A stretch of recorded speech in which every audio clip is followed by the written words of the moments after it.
We talked earlier about in the media buying and media planning panel, we talked about OTT and connected TV being used as a tool for even business-to-business ad messaging. And for those who are in the room, we talked a little bit about account-based marketing, very niche marketing efforts.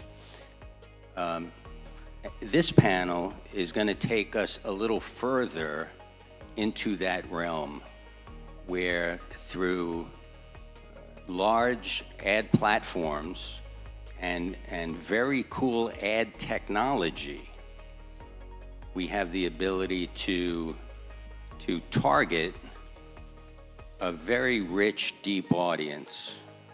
So we have 4 panelists today, and these guys, one way or another, probably work together, because everybody in our business works together, either directly or indirectly. But we have NBCUniversal, very huge organization, big owned and operated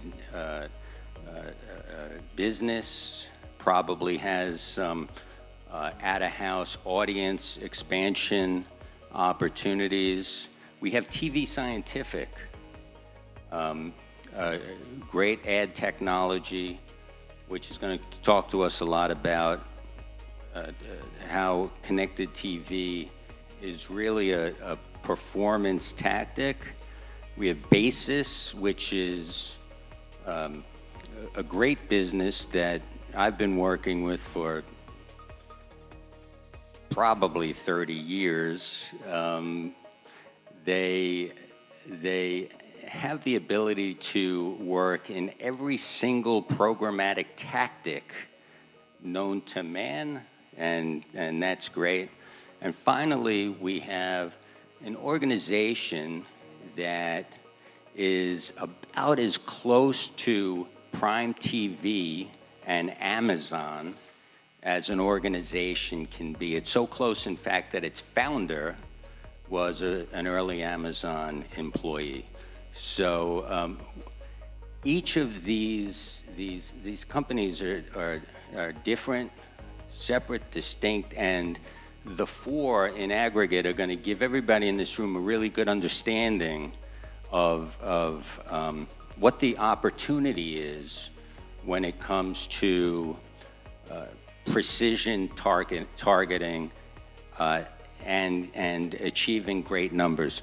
So let's start with Mike, and let's start with Peacock. So I'd like you to tell us a little bit about Peacock's growth, and for clarity's sake, I want you to know that I'm not one of the people that you guys pissed off during the NFL with the playoff Kansas City Chiefs playoff games. So tell us a little bit about Peacock and its growth the last several months. Yeah, I appreciate that. And actually, the overwhelming, I think, reaction to it once that game was live, was incredibly positive. It went off without a hitch. It proved that you can have a major moment that everybody in America is watching together at the same time in a streaming world. So I thought that was a great moment. I believe, and you could correct me if I'm wrong, but I think the press reported the week after that it was the largest streaming sports event in history. It was the largest single day of internet bandwidth usage in history. So that's how much we're all doing online, and that was a remarkable stat. I think it also exceeded the viewership from the year before, which was available on both linear and streaming. So the question about do you minimize your total potential reach by making it only available on streaming was answered. People will find it if they see value in it. But the growth of Peacock has really been, I think, with a lot of tailwinds. You know, we launched in 2020 when everybody was looking for more content to consume at home. We actually accelerated the launch, and we had the the tailwinds of all of the great NBCUniversal content, and that was something that we knew was going to bring people there. We also brought back some of our legacy library content from other platforms like The Office, which quickly became the #1 show. We made some big bets and kind of maybe, at least in my opinion, it seemed like accidental huge moments with shows that weren't even our IP, like Yellowstone, which has continued to be ubiquitous with the platform, even though we weren't the original creator. And we saw this exponential growth, which then with each one of those tentpole moments, like the wild card game, like the Tokyo Olympics, we're expecting another massive one in a few weeks. Are now at the point where just in a couple of years we've surpassed the original kind of AVOD streamer Hulu, which took 10 years or so to get there. And we're really excited that the growth, which is now 100 million monthly active users in the US, are on the platform for those major moments, but they're staying. So for every hour of live sports viewership that people tuned in to watch, either that or the Kentucky Derby or WrestleMania, they stay for another 9 hours of entertainment content.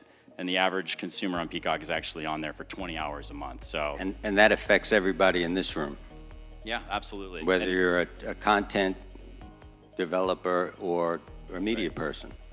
Yeah, so that's that tentpole moment, right? That brings people on, but people want the breadth of content. We position ourselves as the streamer that has it all, but the biggest kind of asterisk to that I'll say in this room that we don't say to the consumers, we have it all with ads. So 85% plus of our subscribers have chosen the ad-supported tier, which I think really helped us scale quickly. And it was never this afterthought of, we needed to find another way to monetize, or we wanted to make it cheaper. The consumer actually has chosen, and we'll talk about the ad experience later, and I think that's a big part of it. Perfect. One of the things I do want to chat about before we move on is Peacock Ad Manager, which is something that you guys have created to help people like me actually take ads from these folks and place it within your content. Yeah, we're excited about that, and that's a partnership with Jason, and you didn't know this when you put this on the panel together or sat us next to each other, but for 100 years we've had some incredible brands, but there's a limited number of them that have been buying from NBCUniversal.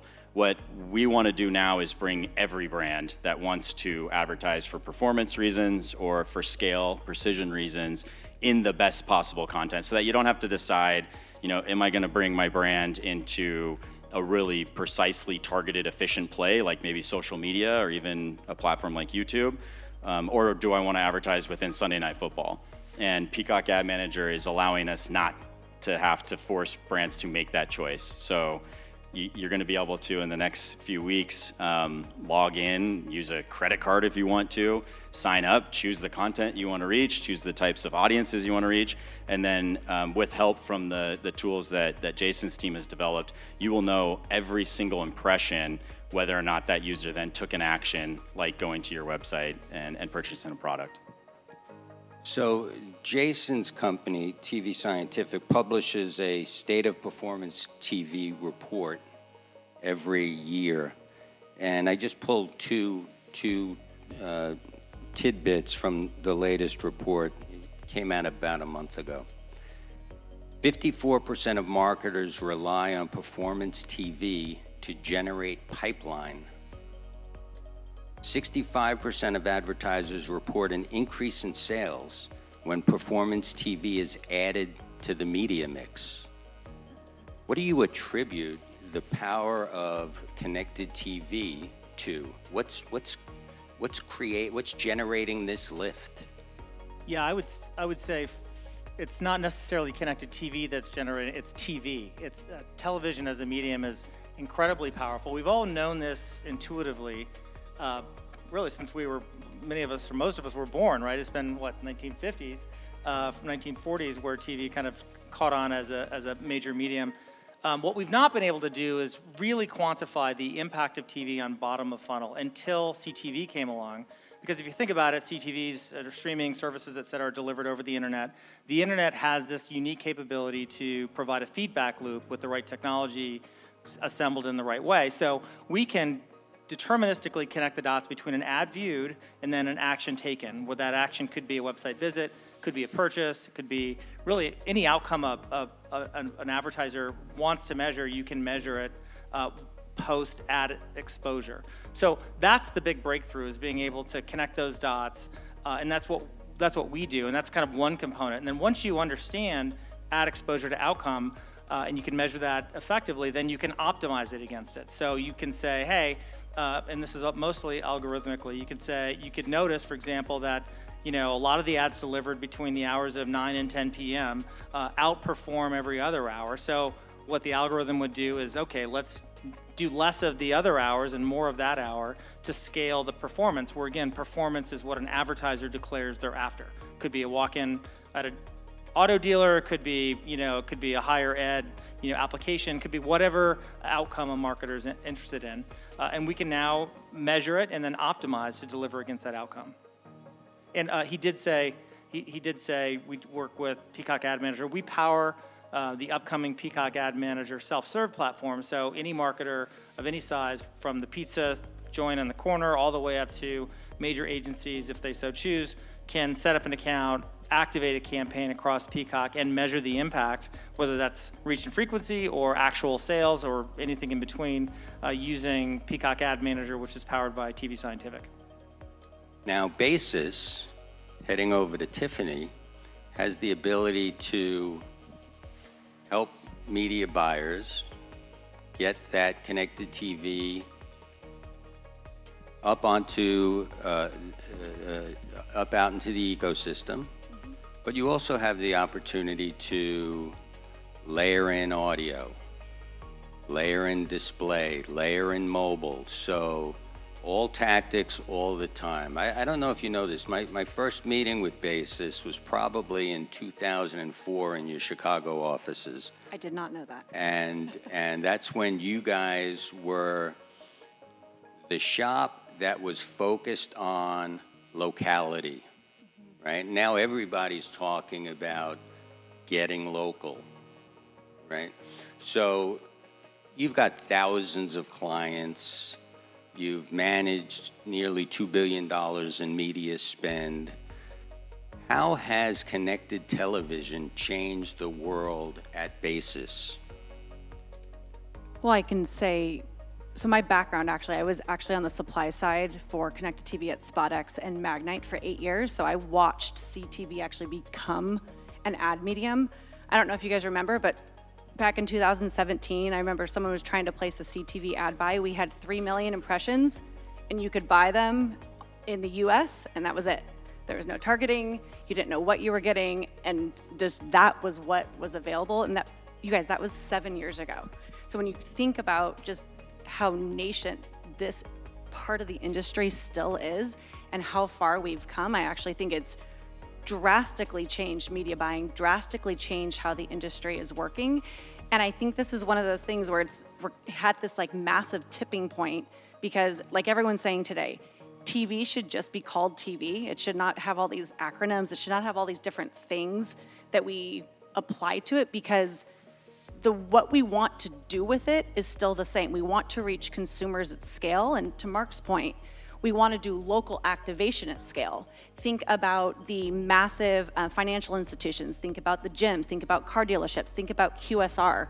We want these big, big, big brands that want to have very localized messages, because consumers want to purchase in very different ways. And to Scott's point when he was up here earlier, his 18-year-old son, at the very front end of the 18 to 49 versus him at the tail end of the 18 to 49, they purchase in very, very, very different ways, but we want to reach them with different messaging at scale in all these different markets in all these different ways. And what Mark is saying is you have to work with a lot of different data partners. You have to work with a lot of different ways of reaching these consumers. And that's one of the things we do at Basis is we actually tie into 170 different vendors via API connections to get that data in, to get the attribution in, to get all of the, to have the full funnel marketing so you know exactly where your marketing dollars are going, who they're talking to, and actually if they're actually doing something from what you guys are doing. Perfect. Now, Shannon, you're like the new kid on the block. Not in that Amazon is new, but Amazon really rocked everything in January when they got into the ad business in a big way with Prime Video. Absolutely. What can you tell us about the trajectory of Amazon Prime since advertising began in January? Sure. I mean, from being Revive, which is an Amazon ads partner, we were patiently waiting for Amazon to give us access to Prime Video to be able to, leverage for our partners. I mean, the size of Prime Video is pretty incredible. I'm sure you all are aware that they had their first ever upfronts last week. And we learned that there's 175 million monthly users, and Prime Video is a big part of that. We're looking at right now, the estimate is about 115 million ad-supported users. And when we look at the chart of overall of all the other STV or OTT providers out there, at Amazon, we refer to it as STV mostly, not OTT. But if we're looking at all the other, OTT ad-supported platforms, Prime is sitting at the top at 80% viewer penetration. Peacock is right below us at 77. Paramount is at 73%. Hulu is next at 68, and then at 5 is Disney Plus, which drops all the way to 25%. Max is actually at 21, and then Netflix is currently at the bottom, only reaching 7.5% of viewers. So, it's incredible that, right out the gate, they already have so much viewer penetration. And then eMarketer actually just released that they're estimating the subscribers to grow to 130 million by the end of the year. So everybody in this room is really focused on OTT and connected TV or television, right? STV. But you all like to meet people where they are. So Amazon is broader than just a TV play at this point. Can you just touch upon that briefly? Yeah, absolutely. I mean, if you think about Amazon and all the different channels that we have access to, it's kind of like having 5 platforms in one, essentially. So with the STV, we have Prime Video, we have Freevee. Amazon even has publisher direct inventory resources that they've created. And then you're looking at audio. So I'm sure most everyone in this room owns an Alexa in some capacity. There's been over 500 million Alexas sold worldwide. We also know that 90% of US households have some type of smart connected device. Then you're looking at display and online video. Again, Amazon owned and operated properties, things like Twitch. Again, the Amazon publisher direct inventory and third-party exchanges. But with the audio and the display and online video, we actually are able to, further define that targeting and really tap into Amazon's rich first-party data and layer that across all of those partners. And then the last piece is digital out of home. So not sure if you're aware yet, but we can reach customers throughout Whole Foods markets and Amazon Fresh stores across the US now. With placements as you first walk in, there's the entrance kiosk. There's hanging screens near the coffee counters, the pizza counters. They're even placed in aisle now, so we can reach shoppers as they're searching for very specific products. So, when you look at it like that with Amazon, we truly can reach people wherever they are throughout their day. So, back to Tiffany, which perfect segue. You're talking about an omni-channel approach to media. So, if there was an omni-channel shop, it would be Basis. How does connected TV change the omni-channel picture? Some of the folks earlier today referred to connected TV as the tip of the spear. I like that concept. I think that's pretty cool. In terms of how CTV is changing the landscape, I would say it's the fastest growing channel within all of Basis, and we cover everything from direct search and social and all your programmatic buying from audio, video, display, digital out of home, and we even have a programmatic broadcast radio now too. So CTV is one of the many players across our entire platform. But to that point, CTV is the biggest growing channel, the largest growth in the programmatic, the PMP library, so the private marketplace library, the largest growth by far, and I'd say it's like 2-to-1 or 3-to-1 growth, is within CTV, private marketplaces across all the different publishers within the ecosystem. And then what we are seeing too, I like the stat that you were saying with how for performance-based TV, there's all these stats saying it's actually helping translate into customers. And so we actually are saying CTV is both top of the funnel, but it's also bottom of the funnel as well. And you can actually have CTV throughout the entire customer journey. It doesn't just need to be for brand awareness. In the panel earlier today, Jason, we were talking about data as the foundation for smart targeting. And we talked a little bit about the efficiency associated with bringing data into the ad campaign. Most of your campaigns tie to retargeting pixels, or many do, I believe. It's a mix of hundreds of different tactics around data, from retargeting to first-party data, third-party data, sort of the whole Generation 1 DSP paradigm of targeting and being able to buy using first and third-party data. That's kind of layer one of the tech. Then the measurement, attribution analytics, and then optimization are kind of levels 2, 3, and 4 that work in concert to drive outcomes. So data, it's interesting. We start every campaign, someone will come in. We had this sock, direct-to-consumer sock company. They come in, they say, you know, we want to market these socks, and we think our audience is X, Y, or Z. We want to upload, we want to execute against whatever data segment from Experian, whatever it was. I'm making some of this up. But the sock company was real. And we executed the campaign, and we said for 20% of the campaign, we're gonna buy in the wild. We're gonna follow the data, and the data being the feedback loop. So we went for, call it 30 days, and the D2C company with the segments that they wanted to target, let's say they did a 1.4 ROAS, which is good, and they were happy with it. But we found in the data, in the experimental component, that this different audience segment, it was a Hispanic audience segment, was over 5 ROAS. And we're all excited. We come back to this person, and the head of marketing, we say, hey, great news.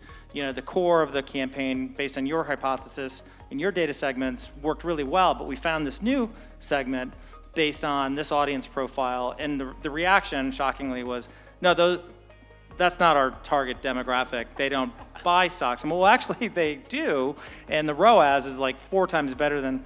And so the point is, you should.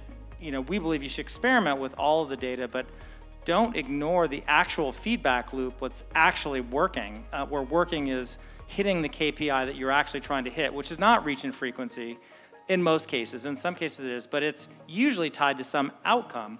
And I think we're at this inflection point in the industry where the top 500 advertisers who buy on a reach and frequency basis, they represent about 85% of all TV spend. And they're coming to CTV to do what? Reach and frequency.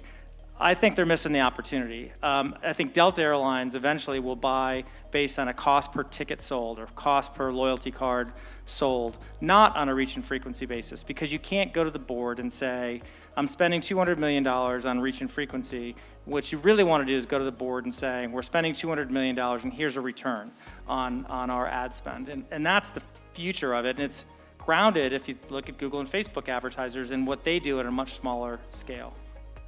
Just got really moody in here.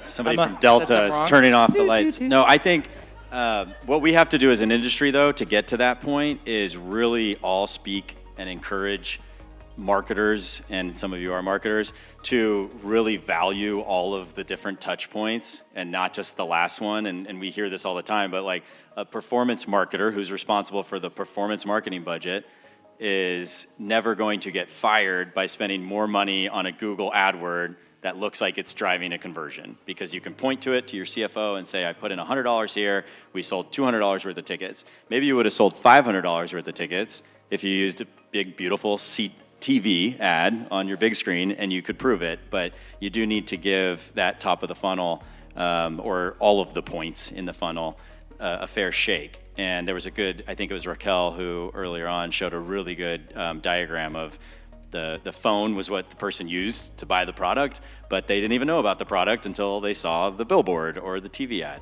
So I think if we can tell that story and now we can prove it, then we'll be in that spot that you just talked about. So I'm going to repose the question, and it's great that you recalled that from Raquel's keynote this morning. So the premise was that data is used heavily in targeting and optimization, but the question is, what about attribution? Does the data exist to enable folks to make a scientific judgment on attribution? What led to the conversion? Yeah, I mean, it's there. That's why CTV is still a useful term. I know everybody wants to get rid of it, but if you're plugged in with a broadband cable, you're getting the signal that you're not from either the air or your coax cable. And we're owned by an amazing parent company that still has a lot of coax cable in the country, but we're capturing that signal back. So you have to have trusted partners who can build these solutions at scale, because if everybody builds a walled garden, and I know Amazon has a very big garden, so maybe certain ones can, but not everybody can, right? Have a walled garden where you're capturing all the information, delivering the great content, and then capturing the conversion. But if you have partners like a tvScientific, what we've done is we have unified our ad tech stack. Comcast actually acquired a company called Freewheel, which was being used to distribute NBCUniversal content across 300 distribution endpoints. Those are all through one unified tool now. So whether you saw an ad before, you watched a clip of SNL on Sunday morning on Peacock, or you watched it live on Sling TV, that information is all being captured the same. And then, as long as the marketer is also willing to share the information in a private way that this conversion took place, the match is there. It's one-to-one. There's no more guesswork. There's no relying on panels or even, a 6-week later brand lift study. It's there in real time in dashboards like the one that tvScientific built with us, that you can see this impression led to this conversion, this one did not. Jason, anything you could add to that? Yeah, I mean, we have a whole layer of tech that's attribution analytics, and it's based on sort of the latest and greatest technologies around measuring actual impact of TV, from incrementality testing to Halo to path to purchase, from time, date, stamp of ad delivered all the way through order ID and everything in between, including last touch. There's well understood ways to discern the impact of any given marketing channel, including TV. So it doesn't have to be guesswork, but it does take some intellectual curiosity, because you can't just say, well, what was my last click? Man, we'll call it a day. And these guys, MBAs will sit around and do that, and they won't have the discussion around, well, it's actually multi-touch, and so there has to be some intellectual curiosity. And I'll just say that it was in the early days of paid search. We saw people struggle with how to rationalize paying 25 cents for a click versus 2, and how to, but everyone learned through that. And same thing happened at Facebook, and the same thing will happen in TV. I think personally that outcome-based TV will feel the same kind of price increases for publisher inventory in TV that we saw in both search and social, which means there'll be $100 CPMs driven by actual return on ad spend as a foundation within the next few years. Yeah, somebody said earlier today that finding the next 200 advertisers for fast channels or for OTT is going to be a challenge, but it should be millions. If you have the technology there, every one of the 2 million people that are advertising on social, or 2 million brands that are advertising on social, have an alternative and sometimes a better option. This actually is proving one of our sales pitches is having an overarching technology to oversee all of your media so that you aren't having all these disparate resources that don't talk to each other. So someone like Basis can actually help sit over all of your media buying from activation all the way through actualization and see all the components of where and what and how you're spending your dollars, and then actually match back up on the back end and actually show you what results you're doing. And those are through data partnerships like tvScientific and other players in the space, where you can actually have that data actually built in over the top of all of your campaigns. But if you are, to the point, if you're working with a bunch of walled gardens, they aren't going to talk to each other.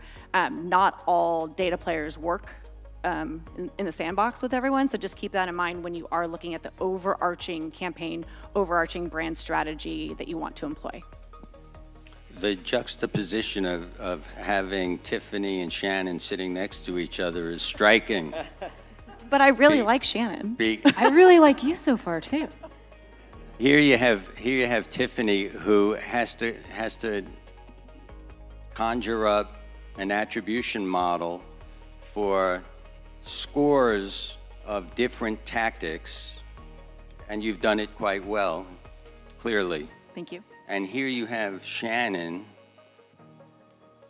who represents Amazon, who runs commercials on Prime that may often lead to an Amazon sale.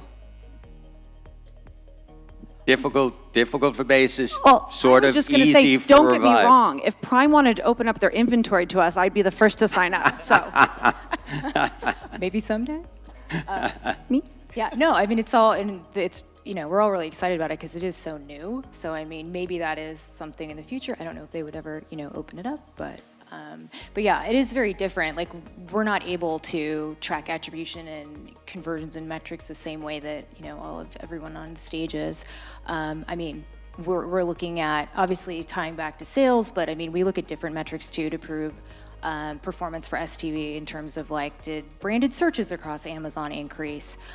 We do a lot of, path to conversions to prove out that, STV and display are driving those sales because everyone's so focused on the last click, last touch attribution as well. But yeah. But do any Prime ads tie directly to an Amazon store? Prime ads, so the STV ads aren't clickable. So the way that we can do that, though, is that we can put QR codes across the ads so people can scan and then be directly taken to whatever page you so choose, whether that's on Amazon or off. And then there's also add to cart options that we can create in the ads to try to drive traffic directly to those pages, but the ads themselves are not clickable. And do people ask that question? Your advertising prospects, do they want to know if one day that can happen, or if there's a bridge there? Yes, and we typically direct them towards online video if they want clickable video ads, because right now, that's just, other than using any of those like interactive, STV interactive betas that we have access to, it's just not there yet. So. When you see the data and someone sees the TV, of course you can't click on a TV, at least I can't. So when you see the data, though, let's say it's a pizza, Domino's pizza ad happens, and literally 30 seconds later, an order takes place. It's not hard to connect those dots in a high confidence way. And one stat is 95% of the people who watch TV do so with a phone or a tablet on their lap or in their hand. 95%. So the actual feedback mechanism often is not a QR code. It's doing what we all do naturally. It's like, oh, that's interesting. They pick up and go and make a purchase or buy a pizza, whatever it is. Perfect. I see we have 5 minutes left. Are there any questions from the audience? Any hands? No hands. Okay. Think if there are questions. So earlier in the keynote this morning, there was the Steve Harvey slide. Who saw the Steve? Is Steve Harvey great or what? I mean, I am not like the biggest Instagram guy on the planet, but I get addicted to his little clips on Family Feud. They are absolutely hysterical. So Raquel, she had the top 5 Steve Harvey slide up, and And the thing we weren't going to talk about today was Converge TV. But I have to. Let's do it. I have to. So Scott in the room? Mike, you NBCUniversal One platform. You have to tell us about the One platform. Yeah, and I don't know if it was just a long week for Scott or if it was too early on a Monday morning. Our presentation in the upfront is at 7 a.m. Pacific time, so it's very early. We kick things off 10 o'clock at Radio City, but we were really proud of the idea of not needing to buy a demo if you don't want to, that we have entered the point in the marketplace and in our industry where you can buy on an audience. And we did talk about that. Of course, we presented our trailers and our shows and all of the content that we're really proud of, but we also focused a significant amount of time and energy on the idea that you now no longer have to decide, I want to buy a show because it indexes with this demo, and I think this demo also might have kids, and maybe they're interested in buying a new car or a sports drink or something like that. We have moved way beyond that. So free will, like I talked about before, allows us to reach an audience based on the first-party data, the second-party data, the third-party data that you mentioned, and we can find them across 300 different distribution endpoints. We can also send that exact same feed audience, right? So if we know an example, because it's in-house, we also own Fandango as part of the NBCUniversal family. We know the 10 million people that went and saw the last Deadpool movie, right? And so there's a new Deadpool movie coming out. Let's take that audience of those 10 million people, and maybe all the people who saw all the John Wick movies and all the other whatever it is, and let's find those 20 million people and figure out what they're watching on television. And then we actually reverse engineer media buying on TV to reach those people across linear, digital, TV, even different distribution endpoints, display, and so yeah, the kind of the vision of just being able to find an audience wherever they're watching, whether it's coax cable or internet streaming, is here. So we were really proud of announcing that. I think that's the truest definition, at least for an advertiser, for Converge TV, and it's just going to continue to be that way until everybody is plugged in with the same type of cable. Now, will somebody be able to take advantage of One platform with the Peacock Ad Manager? So they're slightly different. I would say they're slightly different audience segments right now. Audiences meaning the marketer. So Peacock Ad Manager is meant for advertiser 2,000 to 2 million to be able to access NBCUniversal. So if you have a local car dealer and you only want to reach people who are in market in this area and they're showing signals, you can still run ads on NBCU through Peacock Ad Manager. One platform is really for the advertising agencies that previously had been buying demos as a proxy. They can now buy an audience across all. So slightly different. I think there's a future soon where linear TV will still be or will be available through tools like that. But right now they're slightly different clients that would use them. Perfect. Thank you.